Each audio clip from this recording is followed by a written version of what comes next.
ശബരിമല സ്വർണ്ണമോഷണ കേസിൽ കോൺഗ്രസ് ദേവസ്വം സംഘടനാ നേതാവും മുൻ തിരുവാഭരണം കമ്മീഷണറുമായ KS ബൈജുവിന് നിർണായക പങ്കെന്ന് പ്രത്യേക അന്വേഷണ സംഘം. കോൺഗ്രസ് സംഘടനയായ തിരുവിതാംകൂർ ദേവസ്വം എംപ്ലോയീസ് ഫ്രണ്ടിന്റെ മുൻ സംസ്ഥാന എക്സിക്യൂട്ടീവ് അംഗമാണ് ബൈജു. കേസിൽ അറസ്റ്റിലാകുന്ന നാലാമത്തെ വ്യക്തിയാണ് അദ്ദേഹം. വിരമിച്ചവരുടെ കോൺഗ്രസ് അനുകൂല സംഘടനയുടെ സംസ്ഥാന ട്രഷററുമാണ് ബൈജു.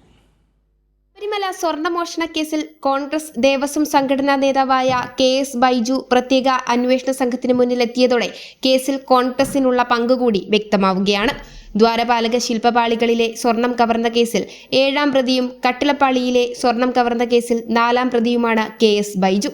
തിരുവനന്തപുരത്തെ ഫ്ളാറ്റിൽ നിന്ന് കഴിഞ്ഞ ദിവസം രാത്രിയാണ് അന്വേഷണ സംഘം ഇയാളെ കസ്റ്റഡിയിലെടുത്തത്. ഇതോടെ കേസിൽ അറസ്റ്റിലായവരുടെ എണ്ണം 4ആയി. കട്ടിളപ്പാളി കൈമാറിയപ്പോൾ വ്യാജ മഹസർ തയ്യാറാക്കിയത് ബൈജുവിന്റെ നേതൃത്വത്തിലാണെന്ന് കണ്ടെത്തിയിരുന്നു. സ്വർണ്ണപ്പാളികൾ ശബരിമലയിൽ നിന്ന് കൊണ്ടുപോകുമ്പോൾ തിരുവാഭരണം കമ്മീഷണറായ ബൈജു സന്നിധാനത്ത് ഉണ്ടായിരുന്നില്ല. അതിൽ ദുരൂഹതയുണ്ടെന്നായിരുന്നു ദേവസ്വം വിജിലൻസ് അന്വേഷണത്തിൽ കണ്ടെത്തിയത്. തൂക്കം ഉൾപ്പെടെ രേഖപ്പെടുത്തി രേഖകൾ തയ്യാറാക്കേണ്ടിയിരുന്ന ഇയാൾ ഗുരുതര വീഴ്ച വരുത്തിയെന്നാണ് മറ്റൊരു കണ്ടെത്തൽ. അതേസമയം 2019 ബോർഡ് തീരുമാനം മറികടന്ന് ശില്പപാളികൾ ഉണ്ണികൃഷ്ണൻ പോറ്റിക്ക് കൈമാറാൻ ഉത്തരവിട്ട മുൻ ദേവസ്വം ബോർഡ് സെക്രട്ടറി S. ജയശ്രീയെ ഉടൻ കസ്റ്റഡിയിലെടുക്കാനും നീക്കമുണ്ട്. കൈരളി ന്യൂസ്, തിരുവനന്തപുരം.